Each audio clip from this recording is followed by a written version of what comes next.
بسم الله الرحمن الرحيم. السلام عليكم ورحمة الله وبركاته. طلاب اليوم، زملاء الغد، أحلى وأجمل دكاترة في المستقبل إن شاء الله، دكاترة الصف الأول الثانوي. الحمد لله المعيد المبدي حمدا كثيرا وهو أهل الحمد، ثم الصلاة أولا وآخرا على النبي باطنا وظاهرا. صلوا عليه، اللهم صل وسلم وزد وبارك على سيدنا محمد عليه الصلاة والسلام. النهاردة إن شاء الله يا دكاترة حلوين معانا الدرس رقم 3 في التصنيف، المنهج الكبير اللي مش راضي يخلص دوت. يعني تانية خلصنا من الأسبوع اللي فات، تانية ثانوي، ولكن أولى لسه شغالين، فالله المستعان. يعني إن شاء الله يا جماعة هانت، فاضل بس درسين. ويعني التصنيف مش الباب اللي هو بيتعبك أوي في المذاكرة، لأنه باب حفظ. مجرد ما حفظت المعلومات وأنا بسكمها لك في المحاضرة عشان تعرف تحفظها بشكل كويس يعني وبشكل سريع، فبمجرد ما حضرتك تحفظ خلاص الموضوع خلص. طيب النهارده يا ولاد باذن الله معانا درس سهل جدا جدا، مملكه الفطريات ومملكه النبات. طيب البشرى اللي عايز اقول لحضرتك عليها ان انت النهارده لما تذاكر مذاكرتك مش هتضيع هباء. ليه؟ لان انت عندك معلومات النهارده كتير واسماء مهمه جدا هتسمعها في ثالثه ثانوي، اسماء هتسمعها في التكاثر، هتسمعها في النبات، فمهم جدا جدا جدا. والحاجه اللي في ثالثه هاكد لك عليها، فلازم تخلي كده في سبوت عليها عشان تقف عندها شويه وتخليك فاكرها ان شاء الله لثالثه ثانوي. تمام؟ طيب بسم الله الرحمن الرحيم. دعاء المذاكره يا اولاد: يا رب نسالك فهم النبيين، قول معايا، وحفظ المرسلين والملائكة المقربين. بسم الله. اللهم لا سهل إلا ما جعلته سهلا وأنت تجعل الحزن إذا شئت سهلا. مملكة الفطريات Kingdom of Fungi. طيب بسم الله. أول حاجة يا ولاد زي ما تعودنا نبدأ في أي مملكة بالخصائص العامة اللي بتنطبق على كل المملكة. تمام؟ يعني يا دكتور كل المملكة نفس الخصائص دي، ماشي؟ طيب أول حاجة يا شباب التركيب. يعني يا جماعة بتتركب من ايه؟ قال لك بعضها وحيد الخلية، وخلي بالك من الكلام ده عشان مهم، ومعظمها يا ولاد عديد الخلايا. يعني يا جماعة معظم المملكة كائنات حية من عديدة الخلايا، مش خلية واحدة. لا، الكائن الحي ده يا دكتور معقد، خلايا كتير. طيب يتكون من خيوط فطرية تعرف بالهيفات. واحدة واحدة شباب، عندي مثال على مملكة الفطريات، فطر مهم جدا جدا معانا النهاردة وكمان في ثالثة ثانوي. اسمه يا جماعة فطر عفن الخبز. اسمه فطر عفن الخبز. اللي بيعمل يا جماعة العفن اللي على الخبز بتاعنا، لما ماما تخبز في البيت او تشتري عيش بتخزنه في الفريزر في التلاجة. ليه؟ عشان لو اتساب بره هيعفن. في الهواء بتاعنا في جراثيم، من ضمن هذه الجراثيم جراثيم يا ولاد بتاعة فطر اسمه فطر عفن الخبز. خلاص؟ حلو. ده ولاد الفطر. خلاص؟ دي التربة او السطح اللي بينمو عليه. ده يا ولاد حاجة زي خيط كده، جواها بقى حاجة اسمها خيوط فطرية تعرف بالهيفات. يعني ايه؟ يعني حضرتك لو قعدت تكبر تكبر تكبر على الخيط ده هتلاقي يا جماعة من جوه فيه خيوط فطرية اسمها ايه؟ اسمها هيفات. تمام؟ وده يا جماعه بينطبق على كل الفطريات. يبقى يا دكتور لما اقول لحضرتك هيفات يعني ايه؟ تقول لي يا دكتور دي الخيوط الفطريه اللي جوه الفطر اللي بيتركب منها اصلا الفطر. ماشي؟ حلو خالص. طيب تتجمع معا مكونه الغزل الفطري. طب النواه؟ قال لك النواه بتاعته نواه حقيقيه. يعني ايه؟ اول حاجه يا شباب مثلا فطر عفن الخبز ده يا شباب كائن حي عديد الخلايا، ففيها دكتور خلايا كتير خلايا كتير خلايا كتير. قال لك الخلايا يا شباب النواه بتاعتها نواه حقيقيه. اي قول لي انت بقى يعني ايه؟ يعني يا دكتور الماده الوراثيه وليكن دي ان ايه موجوده جوه النواه يا شباب، مش محتاجه تبقى موجوده بره، هي موجوده جوه النواه، لان يا دكتور الكائن ده او الفطريات يا اولاد من حقيقيات النواه. خلاص؟ حلو خالص. طيب الجدار الخلوي مهم جدا جدا جدا، يدخل في تركيبه يا شباب الكيتين. مهم جدا يا اولاد والله. جماعه الكيتين دي ماده هناخدها تاني في ثالثه ثانوي، فركز معايا اهو. ثالثه ثانوي اهو، نجم اهو، خليك فاكر الكيتين ده مهم قوي. جماعه احنا خدنا ماده زمان اسمها الكيوتين في اللايبيدات. الكيوتين يا اولاد ده الشمع اللي بيغطي الأدمة أو البشرة بتاع النبات. عارف مثلا الصبار، هتلاقي الأدمة بتاع الصبار عليها حاجة اسمها كيوتين، مادة شمعية يا ولاد بتمنع فقد الماء. بس خلي بالك الله يكرمك، دي يا دكتور كيوتين وليس كيتين، فخلي بالك فرق بين الاتنين. يبقى يا جماعة الكيتين ده اللي موجود في الجدار الخلوي بتاع خلايا الفطريات، ماشي؟ لكن الكيوتين في خلايا النبات بيغطي الأدمة بتاع النبات عشان يمنع فقد الماء. فركز كويس وفرق يعني بين الكيتين والكيوتين. جميل. طيب الحركة، قال لك يا دكتور دي فطريات غير متحركة يا ولاد. طب التغذية مهمة قوي قوي قوي يا شباب، غير ذاتية التغذية. يبقى يا شباب الفطريات بتحتوي على بلاستيدات؟ لا. ليه؟ لانها غير ذاتيه التخزين. انت بقيت معلم تصنيف بقى، فلما اقول لك كائن حي غير ذاتي تقول لي يا دكتور بس هستنتج ان مفيش بلاستيدات ومفيش كلوروفيل. تمام؟ حلو خالص. طيب بعضها متطفل وبعضها مترمم، فهمتك الكلام ده كويس؟ قلت لحضرتك تطفل ده يعني يا دكتور كائن حي يتطفل عليك، يعيش على قفا كائن حي تاني. كائن حي بيعيش على قفا او في قلب كائن حي تاني، لكن الترمم كائن حي بياكل في كائن ميت. تمام؟ حلو. طيب يبقى يا دكتور في الفطريات هنلاقي حاجات متطفله وحاجات مترممه، ماشي؟ ده يا جماعه اسمه فطر عفن الخبز، يعني بينمو على الخبز، واخد بالك انت كائن متطفل على الخبز. تمام؟ حلو. طيب التكاثر معظمها يا اولاد يتكاثر جنسيا بالاضافه لتكاثرها لا جنسيا. لا لا لا لا لا لا، هو يا دكتور في كائن حي بيعرف يتكاثر بالطريقتين؟ فيه. ده يا جماعه الفطريات بتتكاثر جنسيا بالاضافه الى التكاثر اللا جنسي، ومش عايز ادخلك في تفاصيل التكاثر عشان هيجي ان شاء الله شابتر كبير قد كده اهو في ثالثه ثانوي، ماشي؟ نعرف بس يا جماعه ان الفطريات بشكل عام معظمها بيتكاثر جنسي ولا جنسي في نفس الوقت عادي. طيب اللي عايزك بس تعرفه عشان ممكن يجي لك MCQ، لما اقول لحضرتك يتكاثر اللاجنسي ازاي تقول لي يا دكتور والله بالجراثيم، بانتاج الجراثيم. ازاي؟ هقول لك نبذه بسيطه قوي.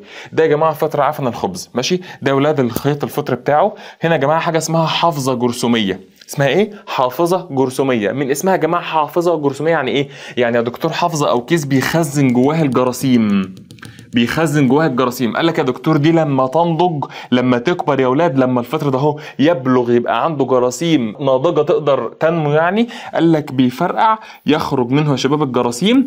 ويا دكتور الجرثومه بمجرد ما تسقط على تربه رطبه تمتص الماء تكبر تعمل فطر جديد. عشان كده يا جماعه نمو الفطر ده على الخبز سريع. يا جماعه الخبز بيعفن بسرعه، واخد بالك انت، لان الفطر ده يا اولاد تكاثره بالجراثيم بيحصل بسرعه، يطلع ملايين الجراثيم تعمل ملايين الفطريات كتير جدا جدا جدا، ماشي؟ ده يا جماعه التكاثر اللاجنسي بالتجرث، ماشي؟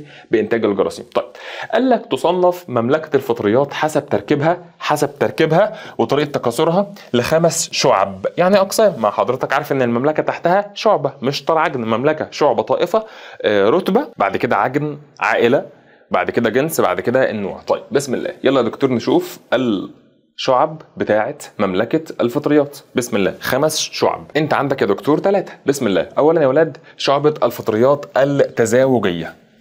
بص يا حاج اسمها كده فطريات تزاوجية. بقول لك يا دكتور الخيوط الفطرية غير مقسمة. افهم بقى جماعة، احنا لما نفتح الحامل الجرثومي ده يا ولاد، ده مثلا يا جماعة عفن الخبز عامل ازاي؟ بيطلع على العيش. لما تاخد حتة من العيش تكبرها هتشوف الكائن ده، ماشي؟ تحت الميكروسكوب هتلاقي عنده اشباه جذور عشان يمتص بيها الماء، لانه يا جماعه اي جرثومه عشان تنمو محتاجه ميه رطوبه، هتمتصها ازاي؟ باشباه الجذور دي، ماشي؟ بعد كده يا ولاد ده خلي بالك ده يا جماعه اسمه الغزل الفطري. دي يا دكتور كده خيوط، ماشي؟ قال لك لما تكبر الفطر من جوه تبص على اي مكان فيها هتلاقي من جوه في خيوط فطريه. فيا جماعه هنلاقي الخيوط الفطريه بتاعه الفطريات التزاوجيه غير مقسمه، يعني يا جماعه الخيط كامل كده. طب يا دكتور مقسمه اصلا يعني ايه؟ يعني حضرتك في فطريات هتيجي دلوقتي لما تبص على الخيوط الفطريه هتلاقيها من جوه مقسمه كده يا ولاد، واخد بالك انت؟ ده غير مقسم، ده مقسم. فيا جماعه شعبة الفطريات التزاوجية الخيوط الفطرية ليها غير مقسمة. طيب بصوا بقى، ده يا شباب عفن الخبز، أشباه جذور، غزل فطري، حامل جرثومي. ده يا جماعة اسمها حافظة جرثومية، مهمة جدا جدا جدا. ليه؟ بتفرقع تطلع الجراثيم، والجرثومة يا ولاد تطير في الهواء، تمشي في الهواء، لما تسقط على تربة رطبة يقول لك لا تلبث وأن تمتص الماء لتنمو الى فطر عفن خبز كامل جديد. دي من دي الجرثومه، سبحان الله. خلي واحده يا جماعه بتعمل الفطر كله. طيب زي الفل. ده يا جماعه تكاثر لا جنسي حكيته لكم من شويه. طيب بصوا بقى، قال لك يا دكتور تنتج الجراثيم داخل حوافظ جرثوميه اهي، حوافظ جرثوميه، تمام؟ مثال فطر عفن الخبز الذي، ركز بقى، يسبب العفن الاسود على الخبز. ان لما تجيب كده رغيف معفن هتلاقي العفن ده اسمه عفن الخبز. ايه اللي مسببه؟ فطر عفن الخبز يا شباب نما عليه. بدا ازاي؟ بدا انك حطيت العيش في مكان رطب، الهواء يا جماعه بتاعنا فيه رطوبه. مش بس كده، ده اولاد العيش نفسه عباره عن ايه؟ عباره عن دقيق اللي هو الخبز يعني يا شباب، زائد ميه، لان العيش ده يا جماعه عجين، واخد بالك انت؟ ففي من جوه ميه.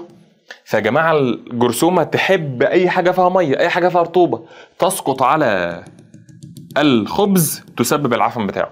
ماشي، حلو خالص. طيب يبقى يا دكتور يسبب العفن الاسود على الخبز، ايه كمان؟ قال لك يستخرج منه انزيم يستخدم في صناعه الجبن.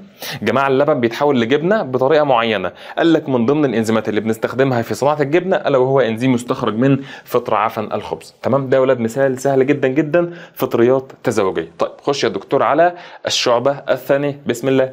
قال لك يا دكتور اسمها شعبه الفطريات الزقيه. الزقيه، ركز بقى، اسمها كده. بعضها يا جماعه وحيد الخليه والبعض الاخر عديد الخلايا. جميل، ركز بقى في اللي جاي. ذو خيوط فطريه مقسمه. يعني يا جماعه الخيوط الفطريه اللي جواها بتاع الشعبه كلها يا اولاد هتلاقيها من جوه يا جماعه مقسمه بهذا الشكل يا اولاد، مقسمه كده، ماشي، مقسمه. مش هتلاقيها يا دكتور متصله زي بتاعه الفطريات التزاوجيه بحواجز عرضيه. طب ركز بقى. تنتج الجراثيم داخل اكياس جرثوميه. يبقى يا شباب هنا في حوافظ، خلي بالك، كلمه حافظه يا جماعه هي كيس، ولكن تاخد بالك من اللفظ عشان لو استضاف فيه في الامتحان ما يبقاش عندك مشكله ان شاء الله. طيب ايه الامثله؟ مهم جدا تعرف الامثله. فطر الخميره ده يا جماعه هيجي ان شاء الله في ثالثه ثانوي كمان. يبقى يا دكتور عندك في ثالثه حاجه اسمها عفن الخبز من الفطريات التزاوجيه اللي الخيوط الفطريه بتاعتها غير مقسمه، وحاجه اسمها فطر الخميره من الفطريات الزقيه اللي الخيوط الفطري بتاعه غير مقسم. طيب خلي بالك بقى من اللي جاي. فطر الخميره يا اولاد الفطر كله على بعضه وحيد الخليه، مهم جدا جدا جدا، وحيد الخليه. طيب شوف بقى حاجه عديده، فطر البنسليوم. وانا عارف انك ممكن تخمن كده ده بيعمل ايه. جماعه البنسليوم ده بينتج اشهر مضاد حيوي في التاريخ، واول مضاد حيوي تم اكتشافه في التاريخ في الحرب العالميه الا وهو يا شباب مضاد حيوي اسمه البنسلين. تمام، البنسلين، بنسلين، ركز بقى. يبقى دكتور الفطر ده هو البنسليوم عديد الخلايا ينتج المضاد الحيوي يا شباب اللي اسمه البنسلين. طيب ركز بقى دكتور الله يكرمك كده. ده يا جماعه فطر البنسليوم اهو. عنده دكتور برضه هيفات، وعنده يا جماعه خيوط فطريه، وعنده حاجه اسمها اكياس جرثوميه. تمام، حلو خالص، احفظ الصوره زي اسمك. طيب ده يا شباب فطر الخميره، كل الفطر يا دكتور خليه واحده اهو، خليه واحده خليه واحده خليه واحده خليه واحده. تمام زي الفل. ده يا اولاد الفطريات الزقيه. طب خش يا دكتور على الفطريات البازيديه. بصوا يا اولاد الفكره كلها ان كان في طالب جميل جدا في اولى ثانوي بيذاكر في الترم الثاني في التصنيف اسمه يزيد، ويزيد يا شباب كان لابس قبعه. يعني ايه؟ يعني لابس طاقيه، بس مش طاقيه اللي هي الكاب، لا لابس قبعه يا جماعه اللي هي المدوره دي بتاعت، عارفين اللي هم الناس الخواجات بيلبسوا كده طاقيه مدوره، واخد بالك انت؟ حلو. فيا شباب الطاقيه المدوره دي شكلها ولاد بيكون شكل صلجاني صلجاني. وكمان يزيد يا جماعه وهو لابس القبعه كان بياكل حاجه فيها مشروم، عامل مثلا يا شباب وليكن نجرسكو وحاطط عليه مشروم. خلاص عارفين المشروم؟ طيب فيا شباب عمو يزيد او الواد يزيد لابس قبعه وبياكل مشروم، ده هيساعدنا في ايه؟ تعالى. قال لك عندك حاجه اسمها الفطريات البازيديه فيها يزيد. ها زيد واخد بالك انت؟ شايف حضرتك الغزل الفطري من جوه فيه يا جماعه خيوط ازاي؟ تمام؟ ركز معايا الله يكرمك كده. قال لك يا دكتور الخيوط الفطريه مقسمه، يبقى خلي بالك جماعه عندي الفطريات البازيديه خيوطها الفطريه مقسمه، والفطريات الزقيه برضو مقسمه، الزقيه مقسمه، لكن حضرتك التزاوجيه زي فطر عفن الخبز يا اولاد غير مقسمه. تمام، لكن الزقيه مقسمه اللي هي الخميره والبنسليوم، وكمان يا جماعه البازيديه مقسمه زي فطر عيش الغراب. ركز معايا. قال لك يا دكتور الخيوط الفطريه مقسمه يمكن ان تتكون الجراثيم داخل تركيب صلجاني الشكل زي القبعه. ركز معايا جماعه، ده فطر عيش الغراب عامل ازاي؟ هتلاقي حضرتك عنده برضو خيوط كده يا اولاد، وفوق يا جماعه هنلاقي قبعه زي المشروم يا جماعه، كلنا عارفين المشروم. تمام حلو. فيا جماعه دي كده قبعه، يقول لك يا دكتور شكلها صلجاني الشكل، يبقى عشان ما تنساش مهم جدا في الامتحانات بيحبوها، زيد او يزيد لابس قبعه صلجانيه الشكل بياكل مشروم. يبقى يا دكتور فطر عيش الغراب اللي هو المشروم يا اولاد عنده تركيب صلجاني الشكل بينتج فيه الجراثيم. يبقى يا جماعه عشان بس نكون محددين جدا جدا جدا، والاسئله في الامتحان ان شاء الله في جيبنا يا اولاد. انا عندي الخميره والبنسليوم فطريات زقيه بينتج الجراثيم داخل حوافظ او اكياس جرثوميه. طيب عفن الخبز فطريات تزاوجيه بتنتج الجراثيم داخل حوافظ جرثوميه، لكن يا اولاد الفطريات البازيديه تنتج الجراثيم داخل تركيب صلجاني الشكل يعني قبعه يا دكتور. تمام؟ زي مين يا باشا؟ زي فطر عيش الغراب الذي يستخدم بعض انواعه كغذاء للانسان، قصده اكيد على المشروم. تمام؟ ده ولد بالنسبه لي الفطريات اللي عندنا. يبقى يا دكتور عندي فطريات تزاوجيه، فطريات زقيه، فطريات بازيديه. يلا يا دكتور حل معايا كده بسم الله الرحمن الرحيم. ما مدى صحه العبارتين التاليتين؟ ركز معايا. فطر عيش الغراب قصده على المشروم او بعض انواعه زي المشروم. خلاص؟ فطريات بازيديه اللي عندها تركيب صلجاني الشكل، تحتوي خلاياه على صبغ الكلوروفيل. يا ولا ده الفطريات كلها، المملكة كلها غير ذاتية التغذية. يعني يا دكتور ما عندهاش كلوروفيل، ما عندهاش بلاستيدات، يبقى دكتور العبارة خاطئة. طيب ويستخدم بعض انواعه كغذاء للانسان، مفيش مشكله يا دكتور، زي المشروم احنا بناكله في قلب الاكل بتاعنا. يبقى دكتور العباره الاولى خاطئه والثانيه صحيحه. طيب بسم الله. فيما يختلف فطر عفن الخبز عن فطر البنسليوم. خلي بالك عفن الخبز يا دكتوره ده فطريات تزاوجيه، اول شعبه في المملكه يعني. طيب اما جماعه البنسليوم فطريات زقيه. تمام؟ حلو خالص. بسم الله. عديد الخلايا. واحد، التكاثر بالجراثيم. حضرتك المملكه كلها ممكن تتكاثر بالجراثيم عادي، مفيش مشكله يعني. فيا دكتور لا، ده تشابه وليس اختلاف. ده عفن الخبز حضرتك عنده اكياس فيها حوافظ جرثوميه فيها جراثيم عشان يتكاثر، وكذلك فطر البنسليوم عنده اكياس بها جراثيم. قشطه. يبقى يا دكتور ده تشابه. طب ركز معايا. شكل، لا سيب دي دلوقتي. الماده المكونه للجدار الخلوي، استنى، ده يا دكتور الجدار الخلوي اصلا بتاع المملكه كلها بيتكون من ماده اسمها الكايتين، او بيحتوي على ماده اسمها الكايتين. تمام؟ حلو. يبقى يا دكتور لا، ده برضه تشابه مش اختلاف. طب ركز. نمط التغذيه كلهم يا اولاد كائنات حيه غير ذاتيه التغذيه. خلاص؟ لكن يا جماعه شكل الهيفات طبعا اختلاف، لان حضرتك الهيفات في فطر عفن الخبز غير مقسمه، اما يا اولاد الهيفات في البنسليوم هيفات مقسمه. تمام؟ الخيوط يا اولاد الفطريه مقسمه. تمام؟ زي الفل. ده ولاد بالنسبه لي مملكه الفطريات اسهل مملكه. طيب خش بقى حضرتك على مملكه الى حد ما طويله حبتين يعني، الا وهي مملكه النبات. والله يكرمك الله يكرمك الله يكرمك، عايز تركيز معايا كويس جدا جدا، عشان هي حفظ اكيد زي كل التصنيف، ولكن في بعض الحاجات كده محتاجين نفتكرها لثالثه.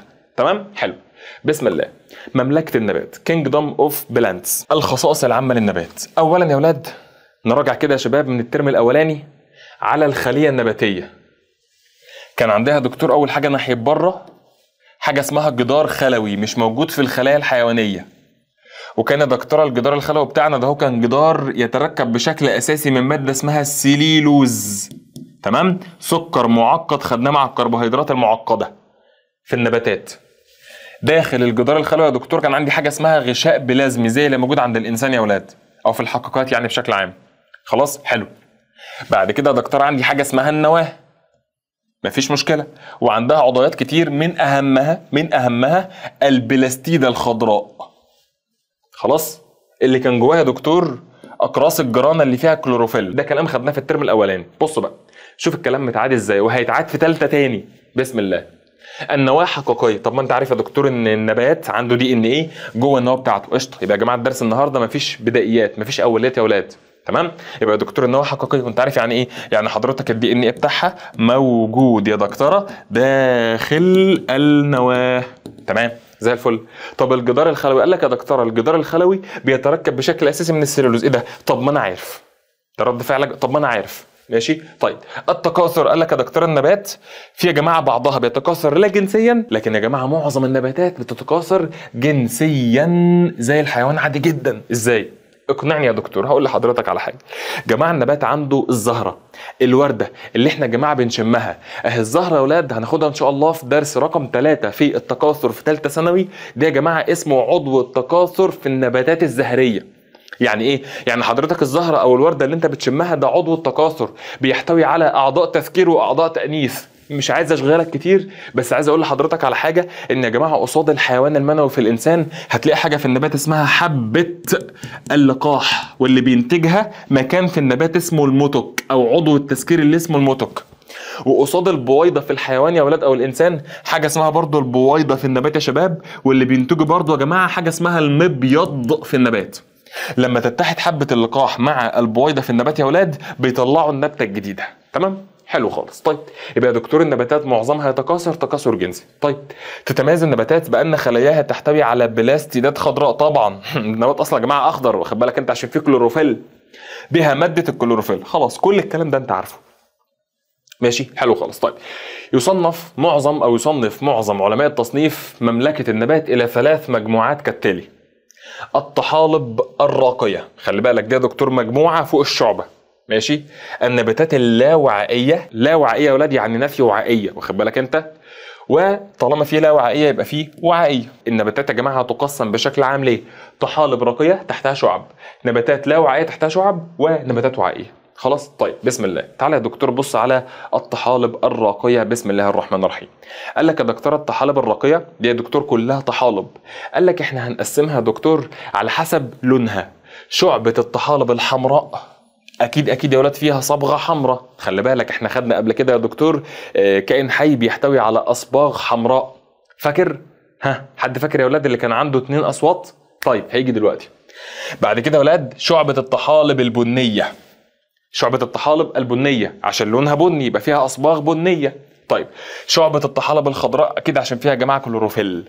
تمام حلو خالص. طيب معلش احفظ اللون معايا وهحفظه لك بسهوله جدا جدا ان شاء الله. جماعه الطحالب الحمراء عايزك تفتكر السرينه بتاعت البوليس بتقول ايه؟ وي وا وي، اكتب جنبها كده وي وا وي وا وي وا وي وا، صح كده؟ وبتنور احمر. تمام حلو. فيا جماعه السرينه بتاعت البوليس اللي لونها احمر يبقى طحالب حمراء، فالبوليس يبقى طحلب البوليسيفونيا. ها تنساها تبقى عبيط. بوليس احمر ويوا بوليسيفونيا، خلاص. طيب الطحالب البنية، انت لابس بدلة كده بني وعامل فيونكة كده بنية، فيا جماعة البنية زي الفيوكس، ماشي؟ الفيوكس. طيب الخضراء يا شباب دي بقى ما فيهاش حفظ يعني، ماشي؟ انت هتحفظهم كده لان هم بالتفصيل في ثالثة بالذات. ده الطحالب الخضراء يا ولاد زي طحلب الاسبيروجيرا. اسمه ايه؟ اسمه طحلب الاسبيروجيرا. في ناس بتقول عليه الاسبيرو جايرا، مش مشكله، اسمه الاسبيرو جايرا. خليك كده ايه مهندم في النطق بتاعك، يعني خلي الكلمه تطلع من بقك شكلها حلو، ويعني سمعها على اللي بيسمع حلو، ما تقوليش سبيرو جايرا، اسمه سبيرو جايرا، ماشي حلو. طيب تاني حاجه يا اولاد طحلب الكلاميدو مناس. الكلاميدو مناس، كلا ماشي، وميدو ومو مناس، يبقى يا دكتور كلاميدو مناس. خلاص حلو خلاص. طيب خش على الحزازيات او اللاوعائيه. الدكتور نباتات لاوعائيه يعني ما عندهاش اوعيه. لا هو دكتور النباتات عندها اوعيه دمويه زينا كده؟ هقول لك هي اوعيه بس مش دمويه، بيمشي فيها حاجات تانية. النبات يا ولاد عنده اوراق بتعمل بناء ضوئي، وعشان تعمل بناء ضوئي هناخدها ان شاء الله في تانية بالتفصيل. عشان تعمل يا دكتور بناء ضوئي لازم يا ولاد نمتص من الارض ميه وملح، وهو دكتور اللي بيجيب لها من الارض ميه وملح حاجه اسمها الخشب. تمام؟ وعاء اسمه الخشب بيطلع يا ولاد الميه من الارض لحد الاوراق عشان تعمل بناء ضوئي. حلو كده؟ حلو. يبقى يا دكتور ده وعاء الخشب بينقل الماء والاملاح يا ولاد من الجذور لحد الاوراق عشان تعمل بناء ضوئي. طيب الورقه عملت بناء ضوئي وصنعت لنا الجلوكوز، مين اللي هيوزع الجلوكوز على كل النبات؟ حاجه اسمها اللحاء. يبقى يا دكتور اللي بينقل العصاره المصنعه في البناء الضوئي من الاوراق لكل اجزاء النبات الا وهو اللحاء. فيا جماعه الخشب واللحاء اسمهم الاوعيه. قال لك في نباتات ما عندهاش لا خشب ولا لحاء، اسمها ايه؟ نباتات لا وعائيه. تمام حلو خالص. طيب قال لك يا دكتور الشعبه بتاعتها اسمها شعبه الحزازيات، ده يا جماعه المثال. وشعبه الحزازيات يا دكتور فيها نباتين عندك في المنهج، الريشيا والفيوناريا. طيب خش على الوعائيه، دول اللي حضرتك عارفهم. وعائيه يا ولاد يعني عندها خشب وعندها لحاء، صح كده؟ حلو. قال لك يا دكتور والله الشعبه تحتها طوائف، طائفه السرخسيات دي يا جماعه في ثالثه ثانوي. مين بيعلم معايا؟ طائفه السرخسيات زي مين؟ زي الفجير وكزبره البئر، دول يا جماعه نباتات زينه في المشاتل. الفجير وكزبره البئر ايه دول؟ سرخسيات اسمهم كده. خلاص حلو. طيب طائفه معرات البذور يعني ايه؟ يعني يا جماعه البذره ما حواليهاش ثمره يا ولاد. عايز اقول لحضرتك على حاجه، انت وانت بتاكل المانجايه بتاكل ايه؟ بتاكل الثمره، بتاكل اللحمه بتاع المانجا المسكره، بتلاقي جواها البذره. فيا جماعه البذره بتاع المانجايه متغطيه باللحمه بتاع المانجا. طيب بتاكل خوخايه، بتلاقي الخوخه بره اللي بتاكلها وجواها البذره. فيا جماعه البذره دي بتاع الخوخه بتاع المانجا بتاعه المشمش، اي بذره انت بتاكلها، انت مش بتاكل بذره، اي ثمره بتاكلها هتلاقي جواها بذره. البذره اللي جواها دكتور اسمها مغطاه بذور، او اسمها نباتات مغطاه البذور، لان البذور مغطاه بالثمره.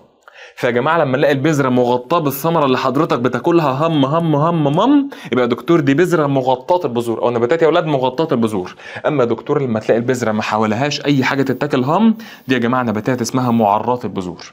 خلاص. زي مين؟ زي يا دكتور حاجه اسمها المخروطيات، يبقى يا دكتور نباتات بتبقى على شكل مخروط، واخد بالك انت؟ حاجه اسمها الصنوبر، هنشوف ان شاء الله. طيب خش يا دكتور معايا على مغطاه البذور، اللي هي يا جماعه النباتات الزهريه بقى اللي احنا ايه بناكلها.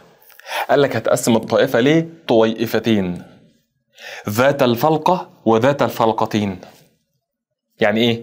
يعني حضرتك لما تمسك البذره او الثمره ممكن تلاقيها فلقه واحده بس او فلقتين، فلقه واحده او فلقتين. زي ايه؟ حضرتك لما تمسك الذره يا ولاد او القمح تعرف تفلقها اتنين؟ لا، هي بذره، واخد بالك انت؟ ما تتفلقش اتنين. فدي يا دكتور اسمها نباتات ذات فلقه واحده، قمح وذره، القمح والذره. طيب ذات الفلقتين يا ولاد حاجه ممكن تقسمها اتنين. عارف اشهر مثال؟ الترمس. انت بتمسك الترمسايه تفتح القشره هتلاقي جواها فلقتين، تلاقي جواها فصين. الفول تفتح الفول هتلاقي جواها فصين، الفول اللي هو الاخضر ده. تمام؟ حلو خالص. طيب ده يا جماعه كده نظره عابره على النبات. هيا بينا يا ولاد نشوف بسم الله. اولا الطحالب الراقيه. قال لك والله الطحالب الراقيه هنقسمها يا ولاد ليه؟ شعبه الطحالب الحمراء، بعد كده شعبه الطحالب البنيه، بعد كده يا ولاد شعبه الطحالب الخضراء. يا جماعه اكيد من الاسم ده الاختلاف، او هم قسموها عشان اللون مهم. تمام؟ واللون يا ولاد مميز لكل شعبه. قال لك يا دكتور شعبه الطحالب الحمراء هي اعشاب بحريه يا ولاد تتكون من خيوط متماسكه بغلاف هلامي. يعني ايه؟ يعني يا دكتور الاعشاب ده اهي اللي ماسكها يا دكتور غلاف ضعيف، غلاف هلامي يا ولاد. طيب مش ده المهم، المهم يا جماعه ان بتحتوي خلاياها على حاملات اصباغ حمراء، لذا سميت بطحالب حمراء. زي مين؟ اهم حاجه تعرف المثال البوليسيفونيا، وي واوي السرينه حمراء، وي واوي واوي. يبقى بوليسيفونيا ليه حمراء؟ فيها اصباغ حمراء اهي. واحفظ الصوره كويس جدا. طيب حضرتك اخدت قبل كده في الطلائعيات شعبه الطحالب الناريه حاجه اسمها هائمات نباتيه بتعيش في البحار والمحيطات، بتحتوي على أصباغ الكلوروفيل بالإضافة إلى أصباغ حمراء اللون. ها افتكرت ولا لأ؟ شاطر. تحلب يا دكتور ثنائي الأصوات. يبقى لازم تفرق، ولازم تكون كده لامم الدنيا عشان لما أسألك في الامتحان أحمر وأحمر. دي يا جماعة أعشاب بحرية فيها حملات أصباغ حمراء. من دي؟ البوليسيفونيا، تبع شعبة الطحالب الحمراء. تمام؟ تبع الطحالب الراقية، مملكة النبات. طيب مملكة الطلائعيات طحالب نارية، بحار ومحيطات، كلوروفيل وحمراء اللون، ثنائي الأصوات. خلاص؟ حلو خلاص الكلام ده زي الفل. خش يا دكتور على الطحالب البنيه. قلت لحضرتك بني كده يبقى فيونكه جميله كده لونها بني، يبقى يا دكتور تحلب الفيوكس. ليه اسمها بنيه؟ قال لك علشان فيها حملات اصباغ اولاد بنيه، لذا تسمى بالطحالب البنيه. وبرده يا جماعه اعشاب بحريه تتكون من خيوط بسيطه او متفرعه. تمام؟ وتحتوي خلايا يا دكتور على اصباغ بنيه. تمام؟ لذا تعرف بطحالب بنيه. طيب خش يا دكتور على الطحالب الخضراء. دي طحالب لونها اخضر، سهله، بعضها وحيد الخليه والبعض الآخر عديد الخلايا. حلو. تحتوي خلاياها على بلاستيدات خضراء. أكيد لأن فيها كلوروفيل، والكلوروفيل يا ولاد أخضر اللون. زي الفل. طيب زي مين؟ كلا ميدو مو ناس. يبقى دكتور الكلى ميدو مناس. ده يا جماعة وحيد الخلية، يعني يا جماعة كل الطحلب ده اهو خلية واحدة. طيب يحتوي على بلاستيدة خضراء فنجانية الشكل. خلي بالك أنت خدت النهاردة قبعة مع فطر عفن الخبز. تمام؟ في الفطريات البازيديه عنده كده تركيب صلجاني على شكل قبعه، لكن بتاخد دلوقتي بلاستيده فنجانيه الشكل. فين؟ والله يا دكتور موجوده كده زي الفنجان في قلب الكلى ميدو مناس. طيب خش على عديد الخلايا. ده يا جماعه تحلب مهم جدا جدا في ثالثه ثانوي. بيتكاثر يا دكتور جنسيا ولا جنسيا؟ لما يتكاثر اولاد لا جنسي هيتكاثر لا جنسي بطريقه اسمها التقطع. المهم جدا جدا جدا، والاول على دفعته ان شاء الله اللي هيجي في ثالثه يقول لي يا دكتور احنا خدنا الاسبيروجيرا في اولى ثانوي وانت في ثالثه ان شاء الله. ويا دكتور الاسبيروجيرا ده هو بيتكاثر لا جنسيا بالتقطع، يعني ممكن يا جماعه كل خليه تتقطع كده اهو وتعمل تحلب جديد، او بيتكاثر جنسيا جدا بطريقه اسمها طريقه الاقتران. يبقى يا جماعه ده هو بيتكاثر جنسي ولا جنسي؟ تحلب الاسبيروجيرا. تمام، حلو خالص. قال لك يا دكتور ياخذ شكل خيوط غير متفرعه ويحتوي خلاياه على بلاستيدات خضراء يا اولاد على شكل حلزون. يبقى يا جماعه ده كده اولاد منظر الايه؟ الاسبيروجيرا، عباره عن خلايا خلاص، وهتلاقي يا دكتور الخلايا جواها بلاستيده يا شباب حلزونيه الشكل، عامله كده اهي، حلزونيه لفه كده، الحلزونه يما الحلزون ماشي، ونواة حققت نواة زي الفل. يبقى يا دكتور ده الاسبيروجيرا، احفظوا صم. ده يا جماعه الكلاميدوموناس. ده يا ولاد بالنسبه ليه شعبه الطحالب الراقيه. الطحالب يا ولاد الحمراء بوليسيفونيا، البنيه فيوكس، والخضراء كلاميدوموناس والاسبيروجيرا. يلا يا دكتور نحل بسم الله. 1. من الشكل المقابل الذي يوضح خلايا كائن حي ينتمي الى مملكه النبات. خلي بالك مش مهم هو مين، طبعا يا جماعه دي خلايا نباتيه انا ما اعرفش بتاعت مين، هي خلايا نباتيه وخلاص. عرفت ازاي؟ كنا بنعرفها يا دكتور في الترم الاول، دي يا جماعه صوره كانت بتيجي مع المجهر الضوئي، حد فاكر؟ طيب ده اولاد اللي بره ده اهو مين؟ بالله عليك لا تقول لي مين ده يا شباب. شاطر، الجدار الخلوي. ماشي حلو خالص. اي ممالي يمثل المكون الاساسي يا اولاد لجدر خلاياه. يعني يا دكتور المكون الاساسي اللي بيكون الجدر بتاعته مين هو؟ تقول لي يا دكتور سهله وبسيطه، ده اصلا اسمه جدار سيلولوزي بس خلاص. طيب شوف اللي بعدها. اذا كان هناك طحلبان من الكائنات البحريه، ركز بقى، عايزك توقف الفيديو وتحل. بص شباب، وانا بشرح ببقى عارف هتتسأل فين، برمي لك حاجات تساعدك وانت بتحل. يعني انا واثق بفضل الله ان الناس اللي معانا على اليوتيوب والمنصه وهم بيسمعوا المحاضره بيكونوا واثقين 100% ان هم هيحلوا الاسئله ان شاء الله. ليه؟ لان الدكتور محمد وهو بيشرح بيقول لي على الافكار اللي بتيجي في الحل، فانت تبقى انت كده قاعد متمزج في الحل. بص يا سيدي، مين حلها؟ اذا كان هناك طحلبان الف وباء من الكائنات البحريه. حلو، يعني يا دكتور الاثنين عايشين في البحر، جميل. يبقى مثلا ما ينفعش اختار سبيروجيرا، خد بالك انت ده بيعيش في الميه العذبه. حقيقيه النواه، جميل. وذاتيه التغذيه، حلو، يعني لازم فيها اولاد كلوروفيل، لازم كلوروفيل خلاص. وتحتوي على اصباغ حمراء. بس يا دكتور فيها كلوروفيل واصباغ حمراء، عندي مثالين في المنهج حضرتك لسه قايل لي عليهم فوق. الطحالب الحمراء يا اولاد اللي هي من الطحالب الراقيه اللي فيها اصباغ حمراء، وايضا الطحالب الناريه زي الطحلب ثنائي الاصوات. ماشي حلو خالص الكلام ده. بص بقى عشان نفرق بين الاثنين، ولكن ركز بقى. يتميز الف بانه من الهائمات النباتيه، بينما يتميز ب بانه من الاعشاب البحريه. فاي ممال يا اولاد يعبر عن الف وباء الترتيب. والله يا دكتور هائمات نباتيه، يبقى على طول حضرتك بتكلم عن الطحلب ثنائي الاصوات يا اولاد، تمام. لكن حضرتك لما تتكلم عن اعشاب بحريه لونها احمر، يبقى يا دكتور الاعشاب الحمراء البوليسيفونيا. فيا جماعه اجابتي هتكون رقم الف، اجابه صحيحه. ده ولاد بالنسبه لي شعبه الطحالب الراقيه. طيب خلصت الطحالب الراقيه، خش يا دكتور بقى على حاجه اسمها النباتات اللاوعائيه. ويا جماعه احنا فهمنا يعني ايه وعاء، ولا وعاء يا دكتور يعني ما فيهاش اوعيه، تمام. حلو اهو، نباتات لا تحتوي على انسجه وعائيه. يا جماعه والله التصنيف ده يعني عايز فهم بسيط جدا جدا مع كثير من الحفظ. ماشي حلو. لا تحتوي على انسجه وعائيه متخصصه، تمام. يعني حضرتك لا خشب، اكتب جنبها كده يا ولا، لا خشب ولا لحاء، تمام، في نقل الماء او الغذاء، لذا تسمى بالنباتات اللاوعائيه. جميل. وتتمثل في، ركز معايا، شعبه الحزازيات.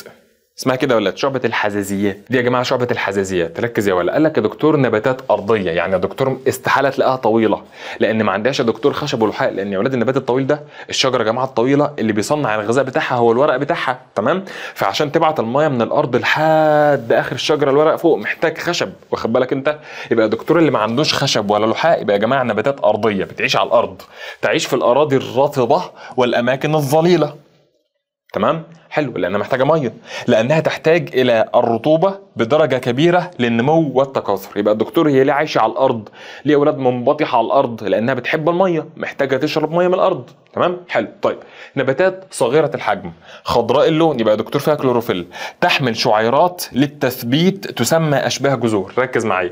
قال لك يا دكتور مثلا ده نبات يا ولاد من الحزازيات، هتلاقيه نبات قصير لونه اخضر، عنده يا جماعه حاجه اسمها اشباه جذور، اكيد يا ولاد لامتصاص الماء. طيب الامثله مهمه جدا، الريشيا والفيوناريا. الريشيا والفيوناريا.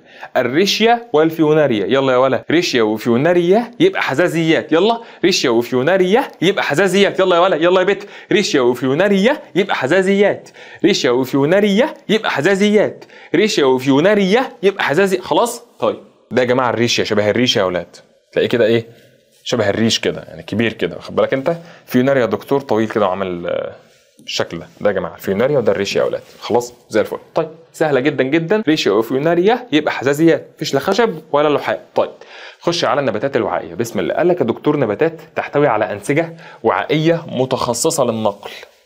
يعني ايه؟ يعني يا دكتور عندها خشب وعندها لحاء، تمام، متخصصه. ده بينقل الميه والملح من تحت لفوق، ده بينقل الغذاء والجلوكوز من فوق لكل اجزاء النبات. جميل اهو. الخشب الذي ينقل الماء والاملاح من الجذر الى الساق ثم الاوراق، تعرف الكلام ده كويس. واللحاء الذي ينقل المواد العضويه المتكونه خلال عمليه البناء الضوئي، زي الجلوكوز يا اولاد، ماده عضويه C6 H12 O6، ماشي، من الورقه الى جميع اجزاء النبات. خلاص، لذا يطلق عليها النباتات الوعائيه. ليه؟ لان فيها دكتور اوعيه، ايه هم؟ خشب ولحاء. زي الفل. طيب خش يا دكتور بعد كده على شعبة الوعائيات. بسم الله. تصنف شعبة الوعائيات إلى 3 طوائف، ركز معايا، خلي بالك اللي عندها خشب ولحاء. أولا يا أولاد طائفة السرخسيات. السرخسيات، ركز، قال لك نباتات بسيطة التركيب. اللي جاي مهم يا أولاد، معظمها عشبية.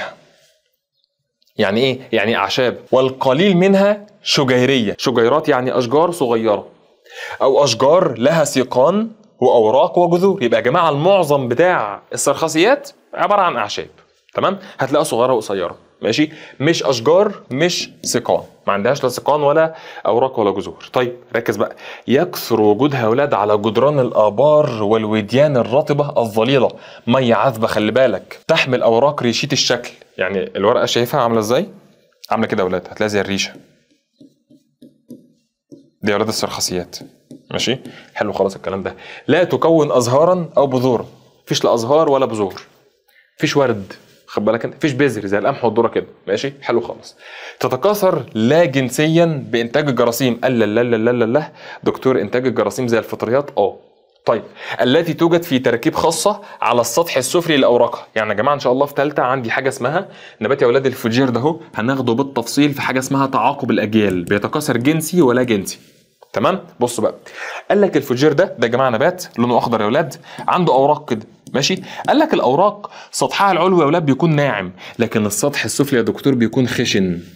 ده مين ده؟ دي السرخسيات زي الفوجير. ليه؟ قال لك يا دكتور عشان في حاجه اسمها اولاد حوافظ جرثوميه على السطح السفلي للاوراق، عشان لما تنضج يا اولاد يوقع الجراثيم ده اهي، تسقط على التربه تطلع النبات اللي بعده. خلاص حلو خالص. فيا شباب هي بتنتج الجراثيم في تركيب خاصه على السطح السفلي وليس العلوي. ده يا جماعه MCQ مهم. خلاص عشان كده اقول لك السطح السفلي ده خشن. ليه؟ عشان فيه حوافظ جرثوميه، لكن العلوي ناعم. فيا جماعه ده السطح العلوي ماشي ناعم. بص بقى لو قلبتها هتلاقي يا دكتور كده بثرات بها حوافظ جرثوميه، بيسموها كده يا جماعه بثرات، زي اللطع يا اولاد او البطش كده، تمام، بثرات بها حوافظ جرثوميه، بيها حوافظ جرثوميه زي الفل. طيب زي مين؟ زي الفوجير وكزبره البئر. خلي بالك دي مش الكزبره اللي احنا بناكلها، لا يا جماعه كزبره البئر ده نبات يا اولاد بيطلع فيه المشاتل يعني. خلاص طيب بص بقى الملحوظه، السطح السفلي لاوراق النباتات السرخسيه يكون خشن. ليه؟ ما حضرتك عارف بقى، لان يا دكتور فيها حوافظ جرثوميه، تمام، لاحتوائه على الكثير من البثرات. يعني يا اولاد نقط كده، بثره بثره بثره، خلاص، التي تحتوي على الجراثيم. بينما السطح العلوي يكون ناعم لعدم وجود اي بثرات، مفيش اي جراثيم على السطح العلوي. الجراثيم فين؟ تحت على السطح السفلي. عشان كده يا جماعه السطح السفلي هيكون خشن لكن العلوي ناعم. طيب خش حضرتك على طائفه معرات البذور او المخروطيات. شايف المخروط يا دكتور؟ شايف حضرتك؟ بص يا حاج، قال لك نباتات معظم، ركز بقى يا دكتور، يا دكتور السرخسيات يا اولاد كانت اعشاب قصيره صغيره، خد بالك، لكن يا دكتور خلي بالك كل دول عندهم خشب ولحاء. احنا في الوعائيات اوعى تنسى. تاني حاجه يا اولاد طائفه معرات البذور، نباتات يا اولاد معظمها اشجار والقليل منها شجيرات، تحمل اوراق بسيطه ابريت الشكل. يعني ايه؟ هتلاقي يا دكتور كده شبه الابره، خد بالك انت كده يا اولاد، اوراق ابريت الشكل، ماشي. ركز بقى في اللي جاي، لا تكون ازهارا. خلي بالك، خلي بالك الله يكرمك، السرخسيات يا اولاد برضو ما فيهاش لا ازهار ولا بذور، عشان هيسالك ورا، هيسالك تاني السرخسات يا اولاد لا ازهار ولا بذور. طيب تعالى، المخروطيات ما عندهاش ازهار، نباتات لا زهريه. تاني يبقى دكتور عندي حاجه اسمها وعائيه وحاجه اسمها لا وعائيه، حاجه اسمها زهريه يعني عندها ازهار عندها ورد، حاجه اسمها لا زهريه. طيب ولكنها تحمل مخاريط مذكره ومخاريط مؤنثه. يعني يا جماعه المخاريط ده اهي بدل الازهار يا اولاد، تمام اهي بدل الازهار زي الفل. طيب تكون بذورا ليس لها غلاف ثمري، عشان كده ولاد معرات البذور، يعني ولاد البذور بتاعتها ما عندهاش ثمره، يعني انت ما تعرفش تاكلها، ما تعرفش تاكل حاجه منها، واخد بالك انت؟ حلو. مفيش يا دكتور ثمره بره البذره زي المانجا كده، مفيش، لا. عشان كده يا جماعه اسمها معرات البذور، يعني البذره عريانه بهذا الشكل. تمام؟ زي ايه؟ زي الصنوبر، مشهور جدا جدا في الامتحانات. يبقى يا جماعه الصنوبر ده من معرات البذور. خلاص؟ نباتات ولد معظمها اشجار والقليل شجيرات، تحمل اوراق ابريد الشكل اهو الام سي كيو. خلاص؟ لا تكون ازهارا يا ولاد، نباتات لا زهريه، ولكنها دكتور تحمل مخاريط مذكره ومخاريط مؤنثه بدل الازهار، سميت به معرات البذور. خش حضرتك على ثالث واهم اهم اهم طائفه، لان يا جماعه دي اللي احنا بناكلها بقى. ماشي؟ حلو. طائفة مغطاة البذور. جماعة البذور زي ما حضراتكم فهمتوا بتتغطى بإيه؟ شاطر، بالثمار اللي انت بتاكلها. تمام؟ حلو. يبقى نباتات أرضية. ركز بقى. تخيل شجرة مانجا، شجرة خوخ، شجرة برتقان عادي. تمام؟ نباتات أرضية، يعني يا دكتور عايشة على الأرض. لها سيقان وأوراق وجذور. يا دكتور الشجرة اللي احنا عارفينها كويس بتكون يا جماعة عندها الأوراق بتاعتها فوق بهذا الشكل، وعندها الساق بتاعها وعندها الجذور. يبقى يا دكتور في جذور وسيقان واوراق. تمام؟ ركز بقى. تكون ازهارا اهي، تتحول الى ثمار. مين دي؟ النباتات يا ولاد الزهريه، اسمها نباتات زهريه. ليه سموها زهريه؟ لاهميه الزهره، لان الزهره يا جماعه ده عضو التكاثر، مستقبله الثمره. ازاي وبيحصل ازاي؟ ده ان شاء الله في ثالثه ثانوي. خلاص؟ ما تشغلش بالك. طيب تحوي البذور داخلها، لذلك سميت به مغطاة البذور. يبقى يا جماعه الثمره، ركز يا ولا، الثمره يا شباب، الثمره بداخلها بذره. طب ما انت عارف الكلام ده اصلا. دي يا جماعه خوخه، هتلاقي حضرتك الثمره اللي انت بتاكلها اهي، تمام، والبذره اهي، صح كده؟ زي الفل.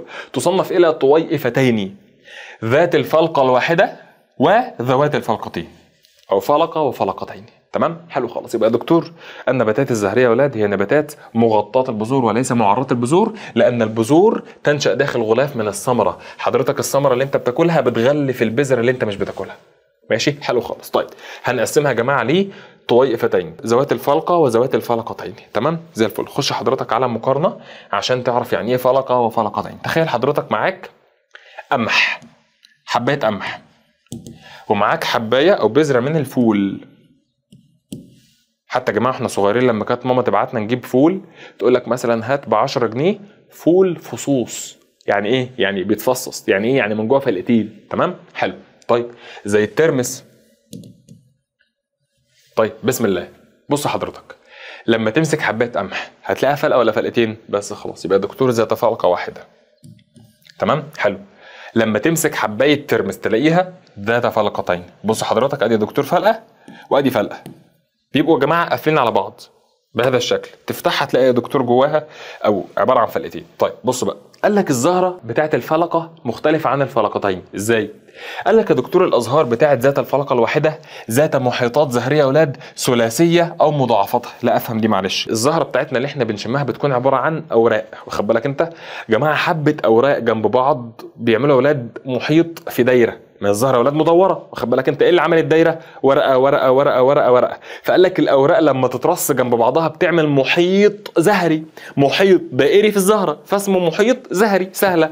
يبقى الدكتور قال لك الاوراق بتاعت ذات الفلقه اولاد بتعمل محيطات زهريه ثلاثيه او مضاعفتها. لا افهمها معلش. يعني حضرتك هتلاقي الاوراق 3 6 9 12 15 18، يبقى دكتور 3 ومضاعفتها. طيب لكن يا جماعه في ذوات الفلقتين هتلاقي محيطات زهريه. خلي بالك بقى، ده دكتور هنا ذات فلقتين، يبقى ايه؟ يبقى حضرتك هتلاقي 2 ومضاعفتها. تمام؟ حلو خالص. يبقى دكتور هنا المحيطات الزهريه رباعيه او خماسيه او مضاعفتها. يبقى خلي بالك الله يكرمك، انت هتلاقي هنا 3 ومضاعفتها، هنا يا جماعه 4 او 5 ومضاعفتها. يعني 4 8 12 16 وهكذا، واخد بالك انت؟ 5 10 15 25. خلاص. يبقى اولاد على الترتيب كده اكتبها عندك عشان ما تنساهاش. 3 4 5. 3 مضاعفاتها، 4 مضاعفاتها، 5 مضاعفاتها. تمام؟ حلو خالص. 3 يا دكتور ذات الفلقه، و4 و5 ذوات الفلقتين. طيب الاوراق، قال لك يا دكتور لما تمسك الورقه بتاعت الذره، حد عارفها يا اولاد؟ هتلاقي الورقه يا دكتور لا عايز اوريكم حاجه مش هتفهموها كده بالنظر. بسم الله الرحمن الرحيم. دي يا اولاد ورقه عندي في الاستوديو بتاعت زرعه معينه. بصوا حلوين، دي حلوين ورقه ماشي. شايفين يا ولاد العرق اللي في النص ده؟ ده يا جماعه العرق الاساسي خلاص، وخارج منه يا ولاد عروق تانية شايفينها؟ فيا دكتور الشبكه دي من العروق اسمها التعرق. التعرق. فلو مسكت الورقه بتاع الذره هتلاقي دكتور التعرق جنب بعضه متوازي يا ولاد، وخارج منه فروع اصغر. لكن لو مسكت الورقه بتاعت اي حاجه ذات فلقتين هتلاقي التعرق ده شبكي داخل في بعضه في شكل معقد جدا جدا جدا. تعال نشوف. قال لك يا دكتور الاوراق في ذات الفلقه ذات تعرق يا ولاد متوازي زي ورقه الذره كده يا شباب، متوازي. لكن في ذوات الفلقتين يا ولاد ذات تعرق شبكي. يعني ايه؟ يعني يا دكتور شبكه كده داخله في بعضها يا ولاد ملهاش نسق معين. خلاص حلو. طيب الساق، قال لك لما تمسك الشجره بتاعت ذات الفلقه هتلاقي حضرتك القطاع فيها لما تقطع فيها هتلاقي جماعه الخشب واللحاء، جماعه الخشب واللحاء هي انسجه وعائيه، فقال لك متجمعين في حزم. تمام؟ هناخدها ان شاء الله بالتفصيل في تانية. فقال لك يا دكتور حزم الانسجه الوعائيه اللي موجوده يا ولاد في قلب ذات الفلقه عباره عن حزم وعائيه يا شباب مبعثره بالساق. ذات فلقه، يلا ما تقرفوناش، مبعثره بالساق اهي، حزمه حزمه حزمه حزمه حزمه مبعثره، ملهاش نسق شكل معين. لكن حضرتك في ذوات الفلقتين حزم الانسجه الوعائيه يا اولاد مرتبه في حلقه بالساق، هتلاقي يا دكتور مرتبه بشكل جيد جدا جدا جدا في دايره ولها نسق وشكل محدد منتظم بشكل كويس اهو. دايره اهو. خلاص حلو. يبقى يا جماعه الانسجه الوعائيه زي الخشب واللحاء يا اولاد في ذوات الفلقه مبعثره، يلا. لكن حضرتك في ذوات الفلقتين مرتبه. طيب بص على الجذر، قال لك الجذر بتاع ذوات الفلقه هتلاقي حضرتك الجذور ليفيه. عارف الليفه؟ حاجات داخله في بعضها وتشابكات عنيفه. يبقى يا جماعه التشابك في الجذور عامل جذور ليفيه في ذوات الفلقه. لكن يا ولاد ذوات الفلقتين هتلاقي الجذر يا شباب وتدي. يعني ايه؟ نازل في الارض العمق اكبر. يا جماعه حد عارف الجذر بتاع الذره؟ يا ولاد الفلاحين عارفين الكلام ده كويس جدا جدا جدا. لما تشيل عود الذره هتلاقي الجدر بتاعه من تحت شايل حبه طينه، لو نفضته من الطينه والتراب هتلاقيه ليفي حرفيا زي الليفه بالظبط، جذور داخله في بعضها بشكل متشابك سبحان الله. لكن لو جبت شجره بتاعت ذوات فلقتين زي البسله زي الفول زي القطن زي الورد زي البرتقال هتلاقي دكتوره الجدر واتت في الارض، نازل يا جماعه بشكل عمودي في الارض. خلاص حلو خالص. دي يا جماعه امثله على ذوات الفلقه: القمح، الذره، الموز، البصل، الصبار، النخيل، الزنبق. خلاص. اما جماعه ذوات الفلقتين زي البسله زي الترمس زي الفول زي القطن زي البرتقال. طيب زي الفل. خش بقى يا دكتور على اختبر نفسك. بص يا حاج، في زياره ميدانيه لاحدى قرى مصر وجد احد الطلاب نبات اخضر يحتوي على جذور وساق واوراق، وعند فحصه بص بقى اللي جاي وجد الطالب يعني على السطح السفلي للاوراق. دكتور السطح السفلي دي عامله لي كده ايه اتنشن شويه، انا حاسس ان انا عارفها. شاطر. انتفاخات يعني اكياس ممتلئه بالجراثيم. بس يا دكتور دي السرخسيات اللي عندها على السطح السفلي ليها حوافظ جرثوميه. يبقى يا دكتور والله زي كزبره البئر يا اولاد، بس خلاص. ليس الصنوبر ما عندوش حوافظ جرثوميه ولا الفيوناريا ولا الريشيا. تمام زي الفل. طيب بص السؤال اللي بعده ده بيلم لك بقى الايه النبات كله يعني. بص يا حاج، قال لك والله الجدول التالي يوضح بعض التراكيب في 4 نباتات مختلفه. واحد يا اولاد عنده ازهار، ركز بقى كده، وعنده بذور وعنده خشب وعنده ثمار. يا دكتور اللي عنده خشب عنده لحاء، فده يا دكتور نبات وعائي. تمام حلو خالص الكلام ده. وعنده ثمار، فيا دكتور هو نبات زهري ومن مغطاة البذور. انت بتترجم في الامتحان بتستفيد من المعلومات. فيا اولاد واحد ده غالبا نبات زهري. تمام حلو. ذات الفلقه ذات الفلقتين مش هتفرق لان عنده ازهار بذور خشب ثمار. طيب بسم الله. 2 ما عندوش ازهار. ما عندوش ازهار يبقى دكتور نبات لا زهري. عنده بذور وعنده خشب ما عندوش ثمار، فيا دكتور نبات ده هو ليس لديه ثمره بس عنده بذره. يبقى دكتور النبات ده من معرات البذور لان عنده بذره بس ما فيش ثمره. فهمتك بقى ان الثمره بتغطي البذره، فلما يكون الدكتور فيه بذره بس ما فيش ثمره يبقى دكتور معرات بذور زي الصنوبر. طيب 3 ما فيش ازهار ما فيش بذور في خشب مفيش ثمار. دكتور مفيش لا ازهار ولا بذور ولا ثمار؟ يكونش اللي في دماغي هو. تعالى اوريك. السرخسيات يا اولاد لا تكون ازهارا ولا بذورا.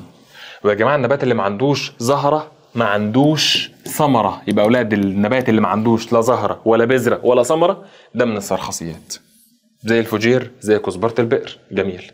يبقى دكتور رقم 3 معايا هيبقى اولاد اما فوجير واما كزبره البئر.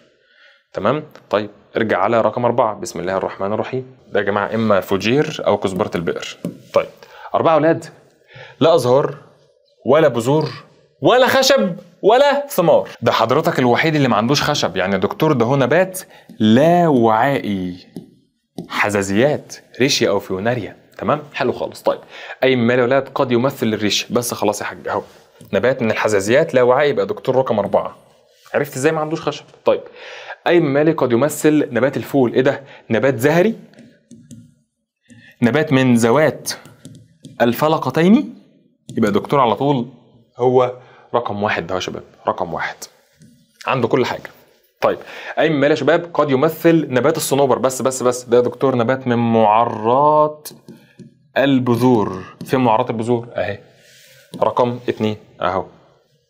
طيب 4 اي مالي قد يمثل نبات الفوجير. اهو الفوجير حضرتك اللي هو السرخسيات اهو، يبقى دكتور رقم 3. رقم 3.